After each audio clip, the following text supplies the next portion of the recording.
you are self-sufficient. That's great. But that doesn't mean you have to take on all the load of like always everything mentally, emotionally, physically, work-wise. Like it's okay to have outside resources help you out.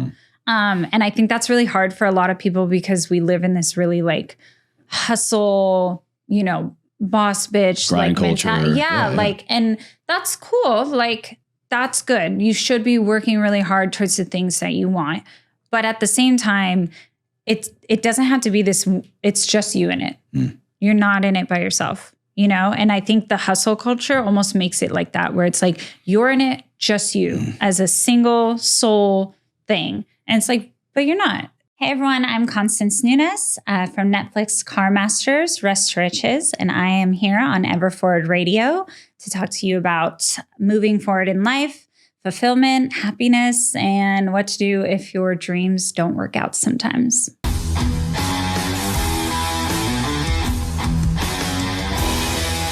Who made up these traditions? You know, we did. Yeah. Humans hundreds, thousands of years ago, and then just some stuck around, some didn't. You know, who's to say, why can't we just start a new one now? Well, or go back to basics of what we used to do as humans. Well, and it's like, all these medicines, they started out from somewhere and like we used to use cocaine and rhinoplasties. Like, you know, like Coca was in Coca-Cola. Yeah. Like, so it's like, you can't tell me, well, this is wrong or bad when we've done stuff like that and said, oh, okay, well, maybe that doesn't work. Here's a better solution. It's like, well, we wouldn't know until we try, you know, and I'm not saying everyone should be out there like doing crack every day or anything. Wouldn't recommend it. Yeah, like that's not what I'm saying. But not like, every day. You know, I think like with the ayahuasca, it's like that could really change someone's life for the better, even one experience, you know? And it's like, why would you deny yourself that or deny somebody else that they may really need it, you know? And like,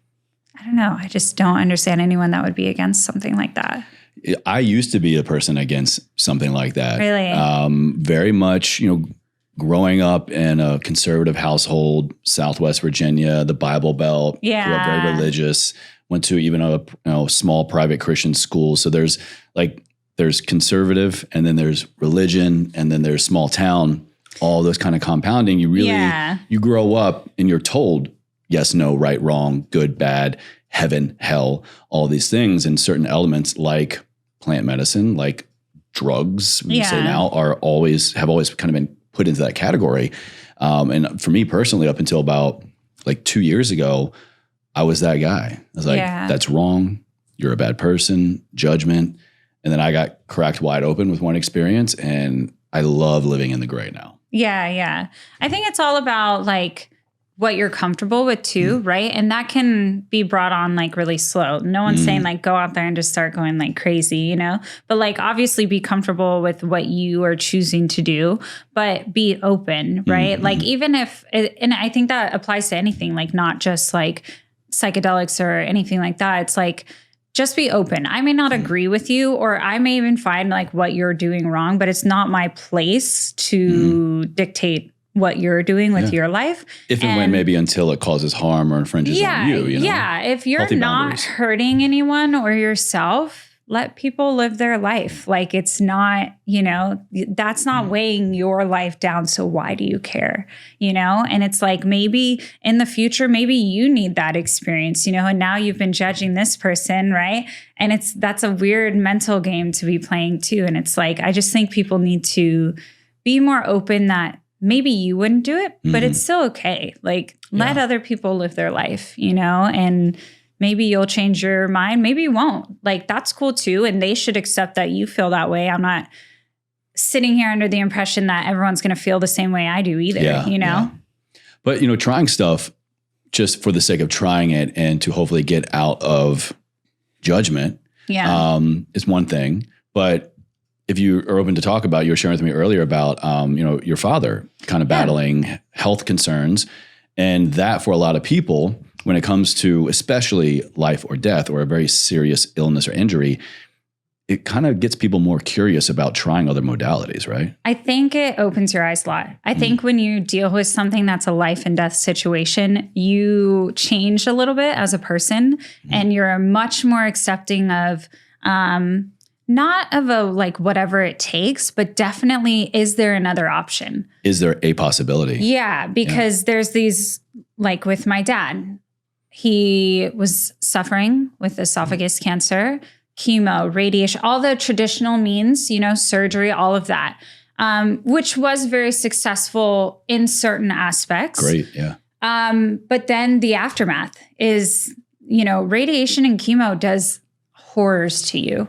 And there's so much recovery that happens just after being cancer-free that people don't talk about as much.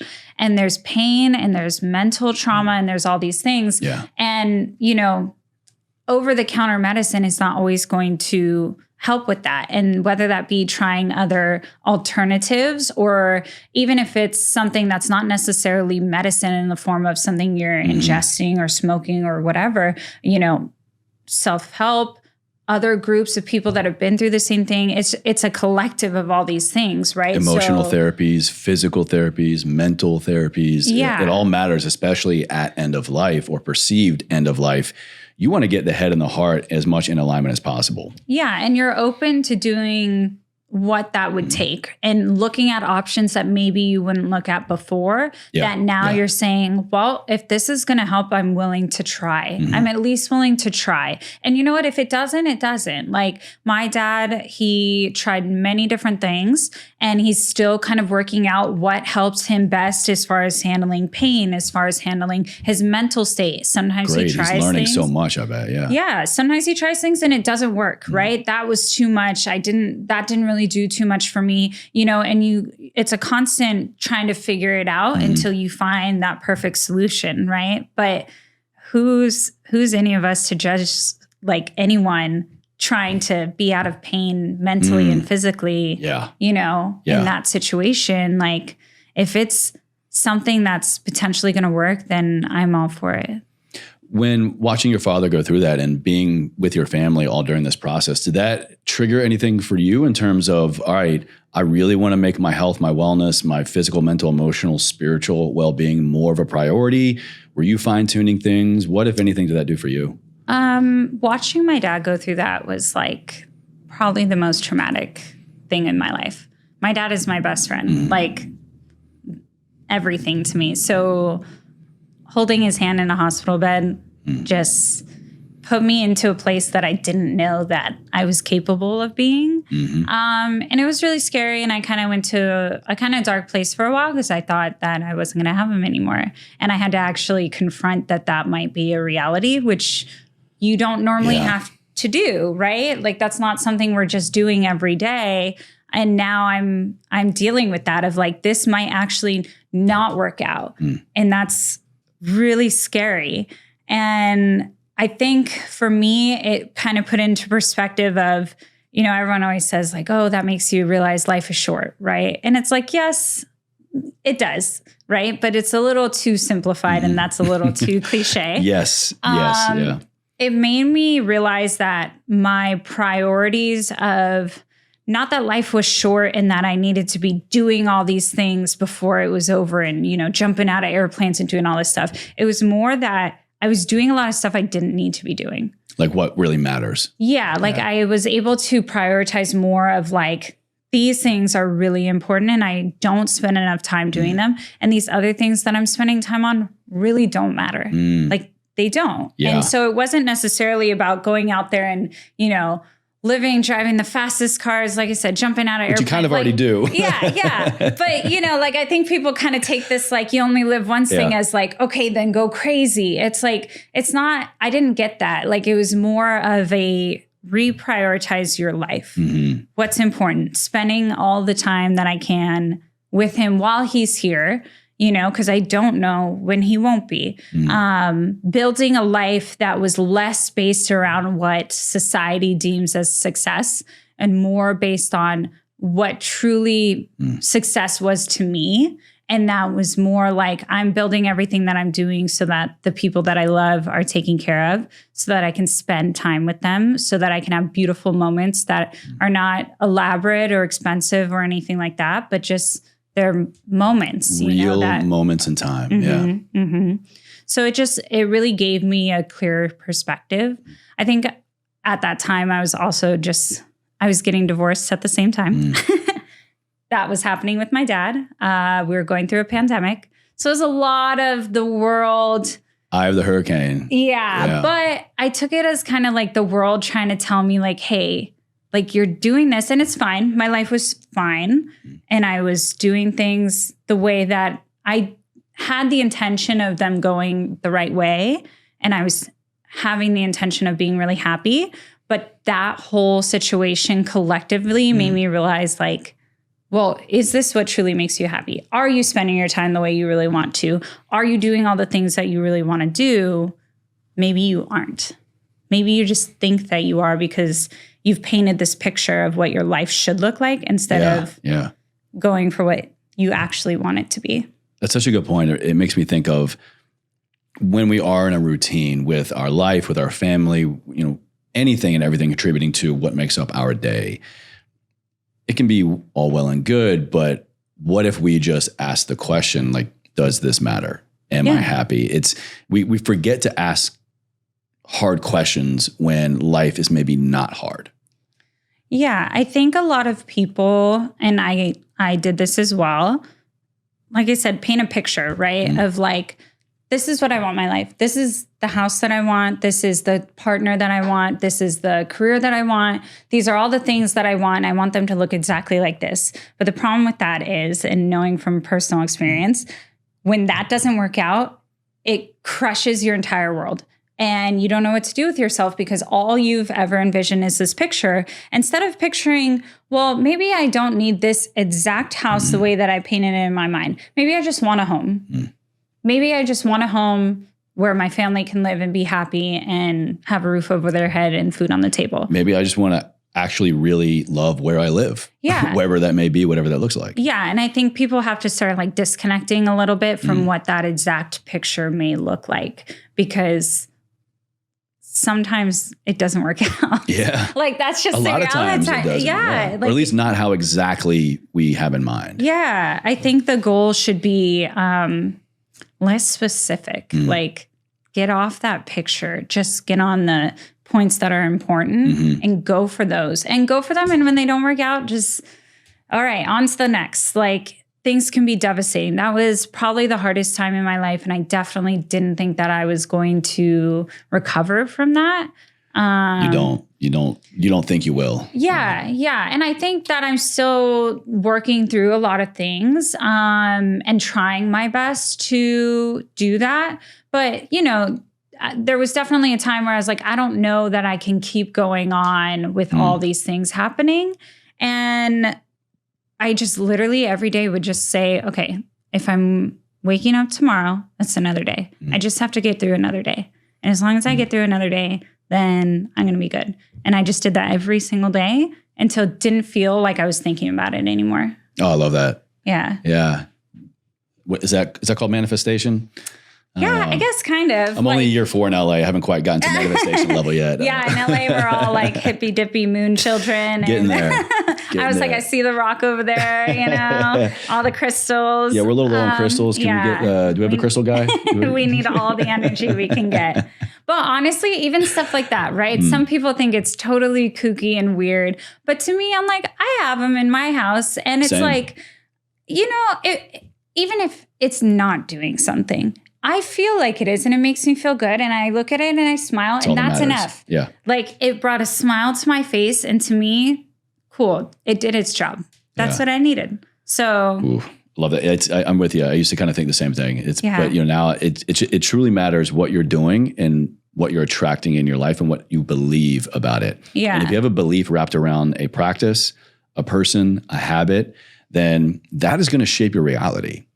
Yeah, I agree.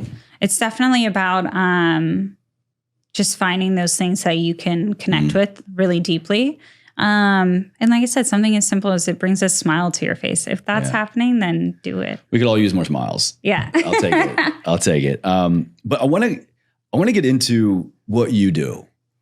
Because you're a badass. And what's your tagline? Thanks. I'm a glam girl wrenching in a boy's world. Is that right? Yeah, in a boy's world. In a boy's world, exactly. And ever since I first came across your content and, you know, Instagram met you. Yeah. I was just like, damn, what it did for me, and I'm sure so many other people in your audience, it reminded me of something that I used to do on a smaller scale. You know, I was telling you, I'm a big off-road guy. Yeah, My brother and I used to build rigs and wrench and all this stuff.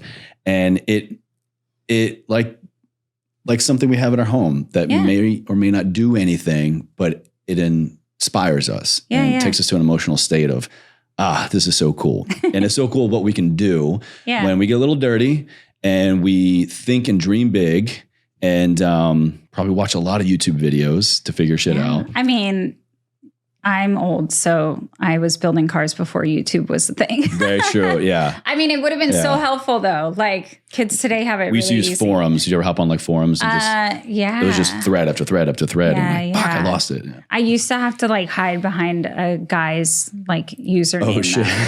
Because if you were, like, back in the day, we've gotten better. Yeah, like, if you were a chick on there, they would call you out right away. So I couldn't get any information. So where did all this start for you? Did you just, like... You're like, I want to go fast. You know, were you just like always having a wrench in hand? You know, where did this spark for you? So my dad builds cars too. So I grew up around race cars my whole life. He did the whole LACR scene, drag racing and stuff. Wow. So we were in the Winnebago every weekend, going out to Palmdale and stuff like that. Yeah. So I was always around cars. I always thought I was going to go into the racing side.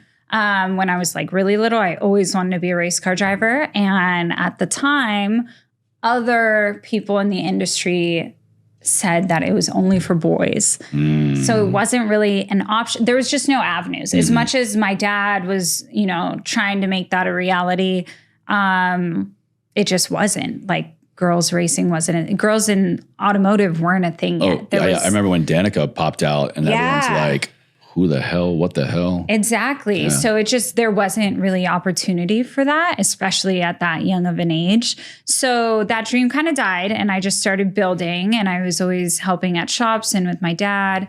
And I don't know, I guess the passion for the building side just grew as time went on. And because that seemed more probable. At least your outside world was saying, maybe you can have a future in this, not so much the other one. When I was a teenager, I thought having a job at Pep Boys was going to be like the coolest thing I could do. Good discounts, on parts. Yeah. So I was like working towards that for a long time. I was like, as long as I can get a job at Pep Boys, like that'll be really cool. And I never did. 4-wheel parts to call me in. I never did. So props to all the people that got jobs at Pep Boys, because it wasn't me. But I did work at a lot of cool places that were not Pep Boys. But I don't know. It just started becoming more of I thought I was going to kind of build on a lower scale. But then people started coming to me asking for other things. So I would... What? Just like bigger projects. So it wasn't just, build this motor. It was, can you strip an entire car? Can you do interior? Can you do fabrication? And if I didn't know how to do it, I would ask somebody that I knew that did know how to do it. And I can do it. Let me figure it out real quick and I'll come back to you. But I mean, I grew up in kind of a small town. So, there's only so many people and everybody knows everybody. So everybody that was asking for this stuff knew me, knew my dad. So it wasn't that like crazy. Gotcha. Yeah. Okay. So, I don't know. I just kept packing on the experience, and my passion was growing. And I think the thing that really put me over was when I got my Mustang. That I see a big Mustang fan. Yeah. I see you always out there. Is it the same one? You're always just redoing the same Mustang? I have a few different ones, but Baby Stang is the one that's super famous online. More famous than me, actually, which is totally cool with me. Like, that's fine. But when I got that car, it kind of... I don't know, it changed emotionally for me why I was building. Because before I was building, I really loved cars. It was cool. I was making money. And there was, like I said, the end goal was like working at Pep Boys, right? There was no like bigger aspiration than that. And then when I got that car and I just had this, it was always my dream car. So getting it was like a huge deal, and working on it. And just, that car traveled with me through all of my life's biggest moments. And I started to realize the emotional connection that I really had with it meant something. And like that actual vehicle, not just the process, but like that thing. That actual vehicle, yeah. And so the more that kind of built, the more I thought about all the people that don't get to experience that. And that's where it kind of changed for me of like, okay, what am I doing with these skills that I have? What's the end goal? And it clicked for me that the end goal wasn't just building cars. I'm not just building cars. I'm building experiences for people with these cars that I have with mine. So everything that I'm emotionally attached to with baby staying, I can give that to someone that maybe doesn't have the means or capabilities to build the car themselves, right? But I can give them that part, and then they can have those same experiences themselves. So that became really important to me, and I've kind of just built my entire brand off that. Like my whole goal is just being able to do that for people. That's beautiful. Yeah. You said something that I want to go back to that unfortunately I think a lot of us have in life. Maybe the person listening, watching is going through right now. That dream kind of died. What do you mean by that? And how did you, because it sounded like you just went, all right, so that's over. What I want for my life, that dream died. So let me just go to the right and do something else. Like, how did you actually come to terms with my dream died? Of like going into racing and stuff? I think one, I was really young. So this was like 7, 8 years old, right? Okay. So you have a totally— The bounce back is a little bit more— totally different like perspective on life, I guess. Like you're just like, when's snack time, you know? Well, I guess I'll be an astronaut tomorrow. I was like, whatever. No, I mean, it was definitely very heartbreaking. I was definitely very aware too that it was based off the fact that I was a girl, which was also That's something— a whole other imprint. Yeah. But I think even as an adult, I kind of had those things happen too, where it's like, I was married before. I had, again, an image of what I thought my life was going to be. And then when it imploded, it was like, oh, well, that dream died. And I think people take that really negatively, right? Because it sounds bad. But but I think sometimes not all dreams are meant to be where you're supposed to end up. Ooh, I like that. You know, like you may have this dream. We have dreams every night, most of us, right? But they're not all meant to come to reality. Or maybe you think this dream is the best thing for you, but then when it doesn't work out, you see that this other thing was actually where you were meant to be. It's like not every dream needs to become a reality. Sometimes a dream can just give you hints of a reality. Yeah, I think they're kind of building blocks. And dealing with, you know, maybe this didn't work out builds character too. And I think you can use that potentially where you're meant to be. I think with like the racing thing, when I look back, like it would have been cool and I would have been super happy, but I don't think I would have been fulfilled. Ooh, yeah. Because I'm fulfilled now. Like when I deliver a car to a client, that's everything. Their reaction is, there's no paycheck that could ever compare to that. Which I wouldn't get that same feeling out of racing. And maybe somebody else would, right? That's it too. It's just because the dream died for you, it could totally be the dream for someone else, you know, but maybe you're meant to be over here. And I think like for me, I wouldn't have gotten that fulfillment out of racing. I would have just been happy. And that's it, you know?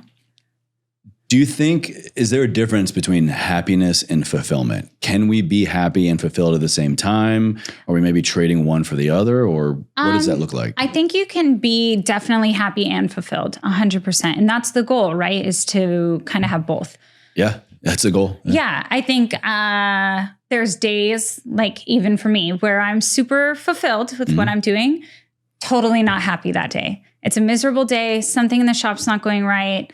You know, it's not coming together. I feel like giving up. I'm not happy that day, but I'm still fulfilled because I'm still working towards that goal and doing the things that I love to do. I'm just having a rough moment. Rough go of it, yeah. I'm not happy in. So I think you can be fulfilled without being happy.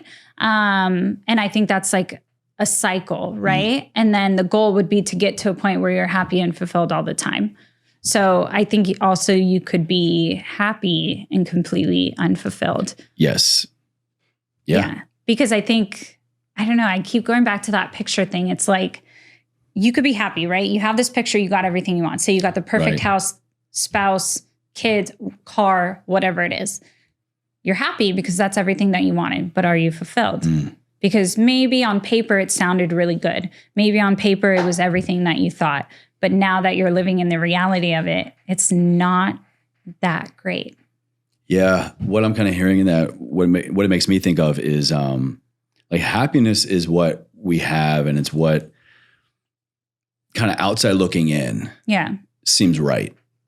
Fulfillment is that internal knowing that I'm in alignment, living, acting, thinking, breathing, dreaming, in alignment with my truest self. I'm in pursuit of my truth, and just I'm able to act and live. Like happiness is a byproduct of fulfillment, I think. Yeah. It's kind of like, especially in the social media age that we live in, right? You say, well, I'd be really happy if I had a Ferrari. I'll be happy when. Well, it's the trap.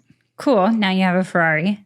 Did that fulfill you in any way? You're happy. Obviously, I don't know anyone that's not smiling driving a Ferrari. I would be, but are you fulfilled? Did that do anything for your soul that you feel was monumental to your life? Or do you just own a Ferrari? So how do you stay in fulfillment when you're in the shop, when you're in the build and just shit hits the fan? And maybe you got a specific example you can share of just, I'm so happy, I'm so fulfilled, but damn it, if this thing doesn't come together, I'm going to lose my shit. Like, what do you do then? I mean, it's hard. Like, that's the thing is like, there's no sugarcoating that it's not sunshine and rainbows and happiness every day in the shop that I go in there. No, it's really hard to do all of it. But anytime I'm feeling like the world is kind of coming down, right? Or the day just cannot go right for some reason, it's just not working out. I do really try to remember that little thing in the back of my head of like, why are you doing it? Right? Because I could give up. Like, I don't need to be building cars, right? Like my soul needs it, but like in the just on paper reality, I don't need to do that. I could choose a different job, a more normal job. I could be Pet Boys. I mean, listen though, I would still, Pet Boys can hit me up. I would still pop in for a day. I think that'd be cool. I'm sure just they to live would it appreciate out, Pet Boys, and like, anybody out there? Yeah. Props to all the guys working at Pet Boys and girls. Like, I have respect, actually. That's cool. But I could do anything else that would maybe cause me less stress. I would break less nails just all the things, right? Same, right? Yeah. But I just remember, like, I look out at my car and I remember, oh yeah, you're trying to do that. This is really hard, but there's somebody out there that is waiting for this build and they are so excited and it's everything to them. It was their dad's car or it was the car they always wanted in high school. There's this emotional attachment and I can't let that down, and that seems, I guess, weird to kind of build off of not letting people down. Not very traditional, or not that common, I think. But it makes me happy though. I don't want to let those people down. I want to give them that because I know what it did for me and I want to be able to share that with other people. So as hard as it gets, I just try to like remember that that's why I'm doing it. And I kind of feel that way about most things. Like if somebody is being really mean online, right? Which happens all the time.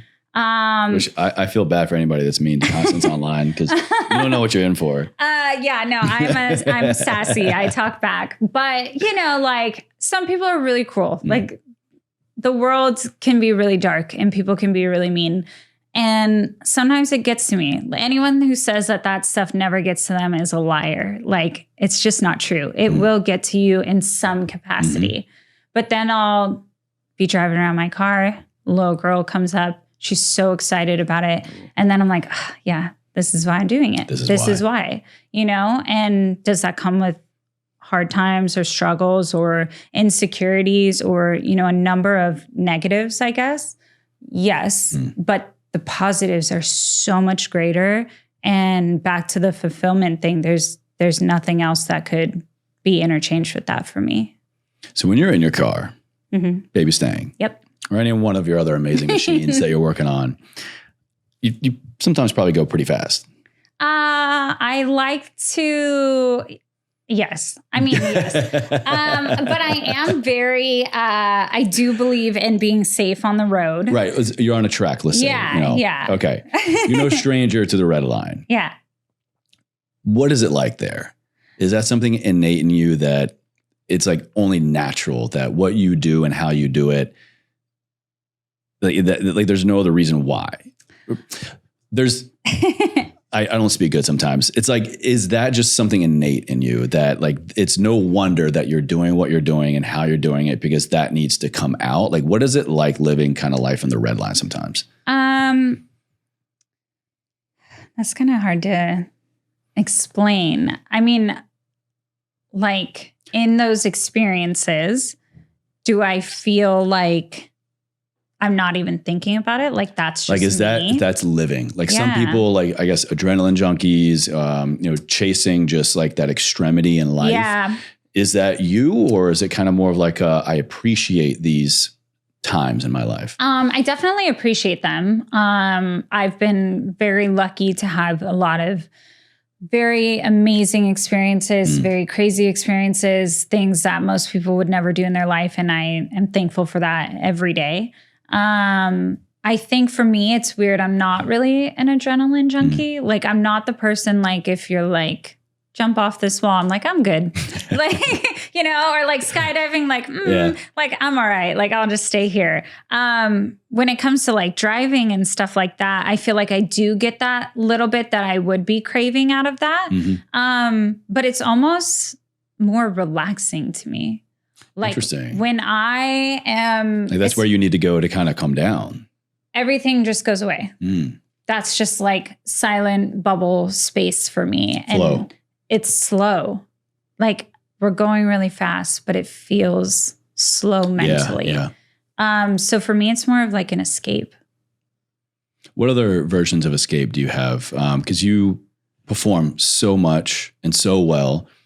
I'll say high achiever. I mean, you clearly have a vision and a passion and you execute. So how do you get away from that? What do you do to kind of get back to Constance? That happens all the time. Yeah. It's all right. I see. I told you I don't speak good sometimes. What do I do to get back? I mean, I love driving. Like I said, that's kind of like I could drive for hours by myself.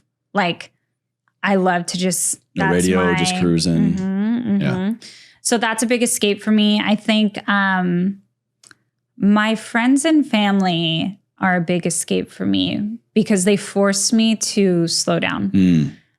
Because I don't do that well. I'm the person that's like I've even been thinking about how many emails that are coming through right now that I'm not answering.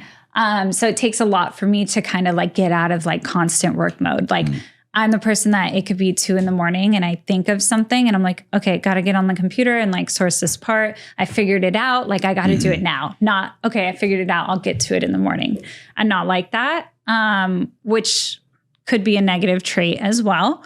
But my friends and family really understand me and they understand that I need somebody to be like, hey, slow it down.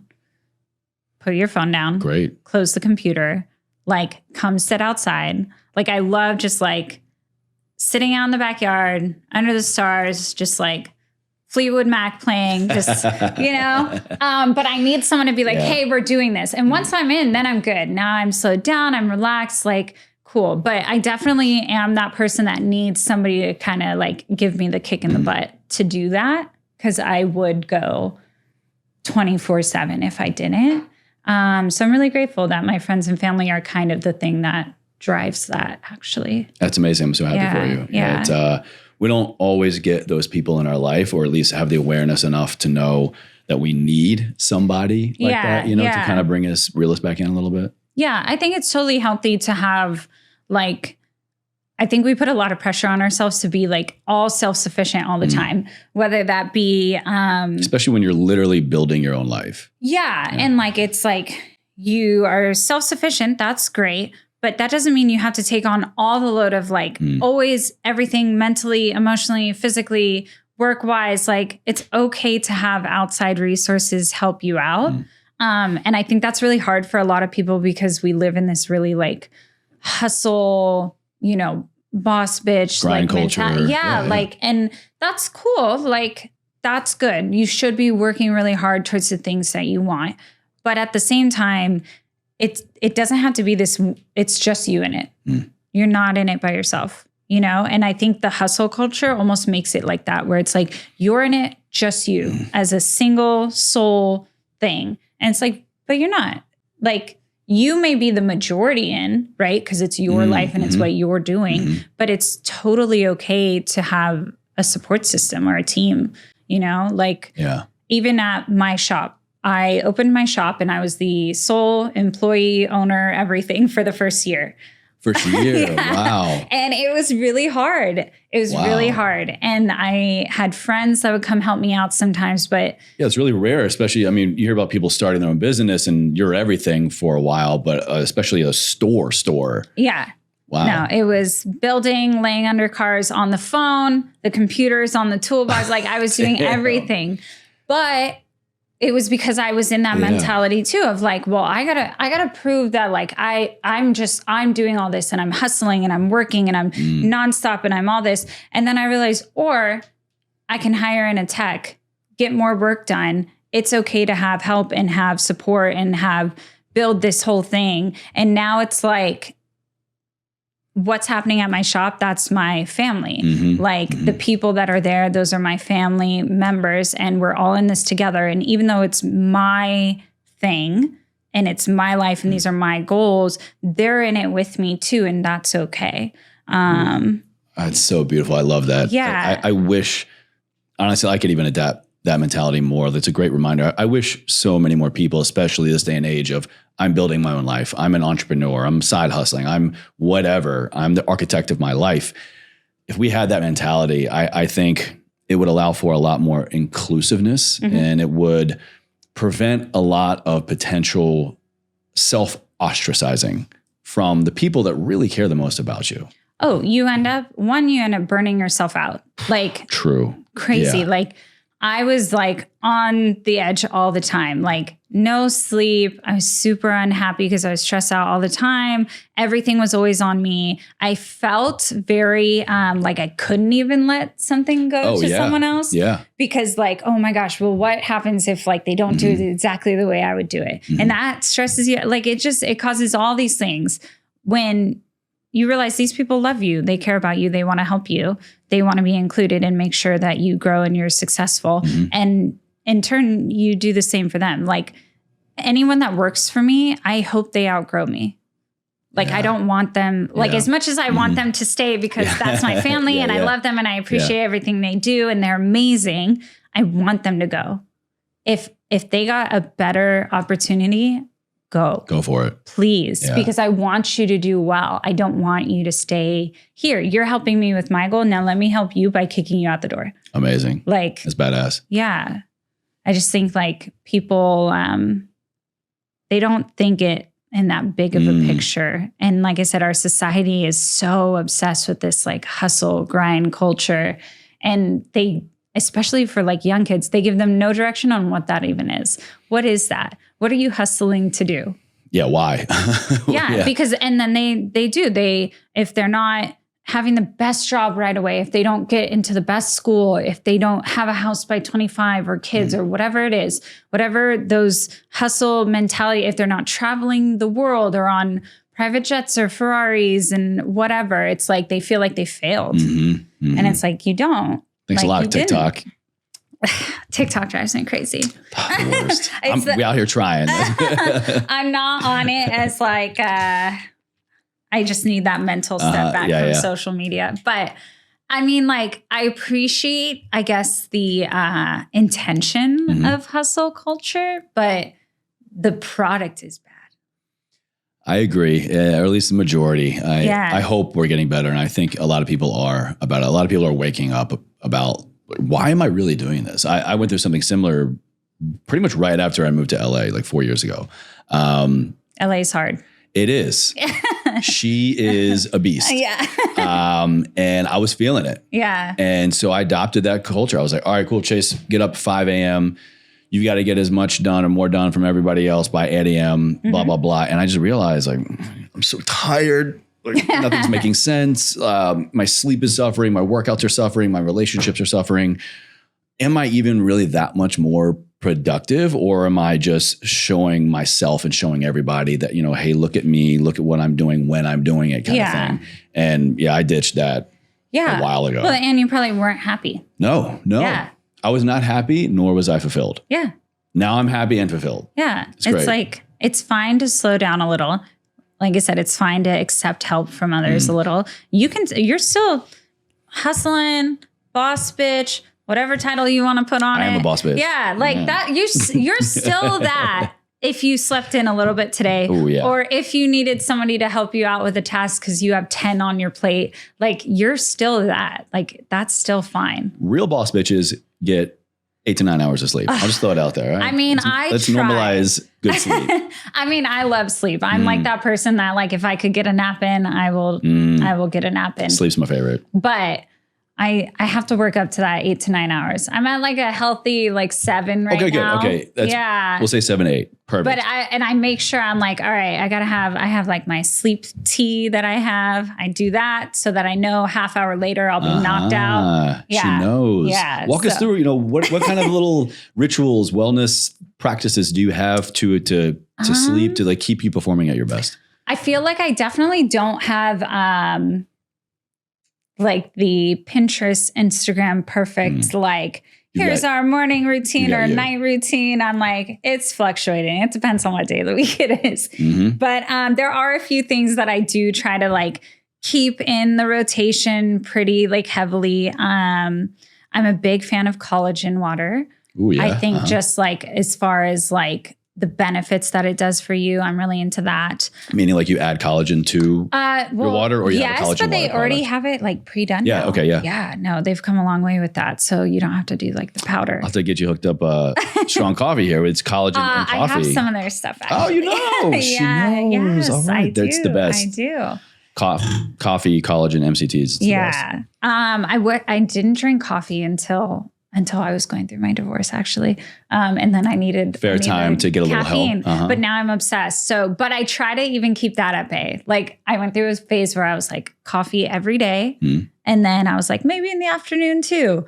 And now I'm like, all right, like let's calm it down. It's 6 p.m. What could go wrong? Yeah. So I've tried to taper back on the coffee. I try to only do it a couple days a week. All right, you got some collagen water going on. I got the you got collagen your sleepy water. time tea. Yeah, I do the sleepy time tea because I'm that like person. Chamomile, reishi. Yeah. Sometimes that, sometimes a little CBD. Just because I'm that person, my mind will go. Like I said, I'll wake up if it's 2 a.m. and I thought of how to fix something, I'm like, I got to get over to the shop now. Like I just, it will drive me crazy. So if I do the sleep tea, I'm so knocked out that like. So there you go. Yeah. You're stacking the conditions in your favor. Yeah. Like, so. Future Constance can be very happy for this. Yeah. So I'm getting those 7 hours that way. But that I always try to get sunlight in my day. I think that's really important. And I think people kind of underestimate what just being outside will do for you. Especially early in the morning. If you can, within the first, ideally 30 minutes of waking, we'll say first hour. Yeah. Get out that natural sunlight, not looking directly into it, but just getting that low level UV is just everything. It gets your cortisol up in the right way, lowers melatonin, stimulates vitamin D production. The best way to have a good night's sleep, by the way, is to start with sunlight and get your morning routine squared away. I didn't know that. Yeah. I'm like, mine is mostly based off, like, I just feel like I'm in the shop so often that I need that like freshness. Yeah, just down in a dark hole, Yeah, like I just need that part of my day. My huskies also get me up super early to go outside. So that it's a good excuse though, because they're like ready to go out and they're like, Mom, come on. And I'm like, all right. So that never escapes my routine because my huskies make sure of that. And then I also just try to make sure that I take at least one day a week where I just go, it sounds kind of weird, but like I live out in wine country. So I go drive out just to the middle of nowhere in wine country. And I just sit in the bed of my truck and just look up at the stars and just take it all in. Yeah. And like however long that is, if it's 10 minutes today, then it's 10 minutes today. If next week I get an hour, then I get an hour. Yeah.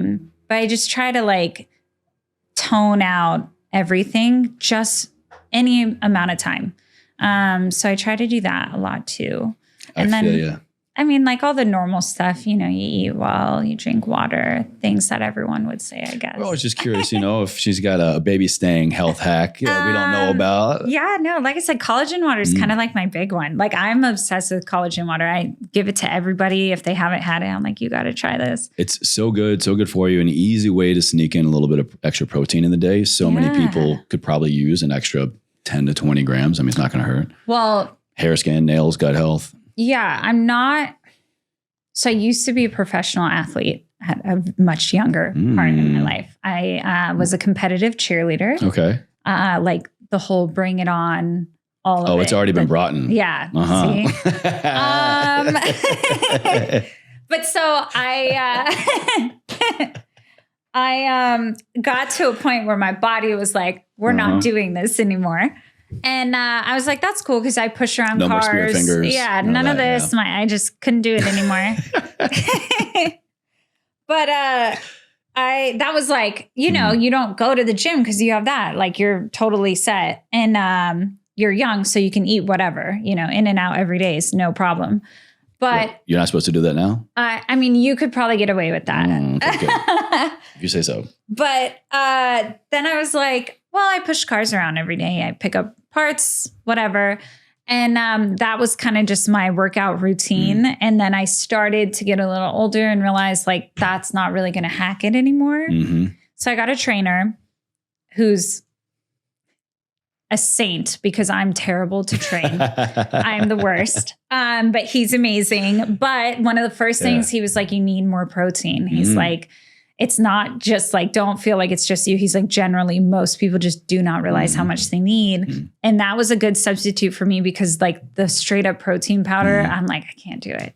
I don't know how people do it. Props to them. I can't do it. So that was like a nice sneaky way of getting that in. And I think that's sneaky healthy habit. Well, I think people like see all these healthy habits, right? Like protein shakes, workout, whatever it is, right? 5-step skincare, whatever. They get on it for a little bit, but it's not sustainable, right? Because it's not something they would naturally be in the habit of doing. Right. Yeah. So we try really hard. And like, I think you can obviously make really healthy habits of things, but I also think that there's something like innate to you and the way you do things that is not going to always be able to copy someone else's routine. So true. And then we get disappointed when we don't. We feel like we failed or we dropped off or whatever. But it's like, or you kind of take the concept of those healthy habits and apply them in a way that actually works for you. So for me, having a protein shake every morning, it's not going to happen. I may do it for the first like week because I'm in the high motivation. I'm going to do it. I'm in it. Yeah. Committed, yeah. After that, no. Sits in the back of my pantry and it never gets seen again. Just gets a smelly protein shaker bottle in the back again. Yeah. So for me, it's like, I just like to find ways that I can integrate stuff that I actually will continue doing and obviously make small changes. But I think like those kind of like totally outside of character, massive overhauls on the habits that you do tend to fail. Yeah. And then you never try again. Right. So for me, get so discouraged usually. Yeah. So for me, like the collagen water and stuff, I was like, oh, that's easy. I like the water. I like the fact that, skin, hair, nails, like totally works for me. And then this other thing is also there in the background. Yeah. That I need, but it's not my like high priority in the front of my mind, but I'm getting it. I'm getting those benefits because it's something that works in my routine very easily. That's a key to sustainability, people. Yeah. Absolutely. Yeah. Well, I want to ask you my final question. And this has been so great sitting down with you. We've gone all over the place, but your life story, your passion, happiness, fulfillment, your health hacks. This is what I love most about doing this is just you're so good at what you do. You have a passion, very welcome. You have a purpose. And then you have all these modalities that help get you there and keep you there. So let's tap in a little bit to the mindset. Ever forward. I bring people on the show that I think embody that message and are already living it in one way. But I'm curious, if you had to define it, what do those two words mean to you? How do you live a life ever forward? That's a hard one to like, because I feel like when I hear it, I think of so many different things. And And if I had to like peg them specifically, I guess, to the way that I live my life, it would be that it would go back to that thing I said about if I can just go through another day, right? Ever forward in the sense of, okay, things may not be going exactly how you planned. Not necessarily bad, but maybe it's not exactly what you thought it was going to be, right? The only option really is to just get through today. All you can do is just get through today to make it to the next day. And you just got to keep ever forward on that, because eventually you're not going to be thinking about that. And now here you are down the line at your goals, at the things you want, at the happiness, at the fulfillment, because you made the choice to go ever forward just one more day. Every single day, one more day. Your interpretation is amazing. Thank you. And it brings it home in another way of, originally when you just look at, read, hear those words ever forward, it kind of sounds daunting. It's like, I got to do this for how long? It's, how many times do I have to keep trying to just do the right thing and just go forward? But if you can have that future ended mentality here for the short term of just today, all I need to do is the thing before me, the day before me, the task before me, the person before me, that compounds and that builds your forever, just like you're talking about. Yeah. I think of it less like a pyramid up. Think of it more moving forward in this direction, like going down a racetrack, I was just going to say, it's just like that track. So that was my one cheesy thing to say for the whole thing. You had to bring one in. Well, where can everybody find you? We're going to have all of your information down the show notes and video notes, but where can they connect with you? What are you doing most these days? They can connect on my Instagram, Constance_Nunes. You can get on there and chat with me all the time because I talk to all my followers, as you know, see. So I'm pretty active on there. You can watch me on Netflix, Car Masters Rust to Riches. We have 4 seasons out now. Amazing. Congratulations. And then, I think I'm on Twitter, but I think I pretty much, I think I only Twitter? I only use it to talk about food when I remember that I have Twitter. So you can jump on there, but most likely every good Twitter account should be. Exactly. Yeah. It's like once every 6 months I say something witty. I could really go for In-N-Out. Yeah. But those are. What's your In-N-Out order? So I don't do cheese because I'm a weird person.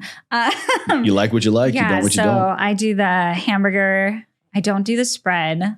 Okay. I add pickles and grilled onion though. Excellent choice. All right. Yeah. I'm team double animal style. Okay. See, that's a lot for me. No onions though. I get 2. I get 2 doubles animal style. No fries?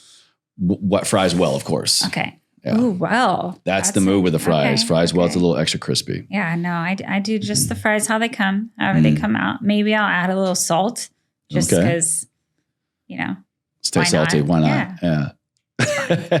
Just drink a lot of water. Exactly. Collagen water. Yes, collagen water. Well, thank you so much. This was great. Yeah. Let me kill the interview portion here. You're very welcome, of course.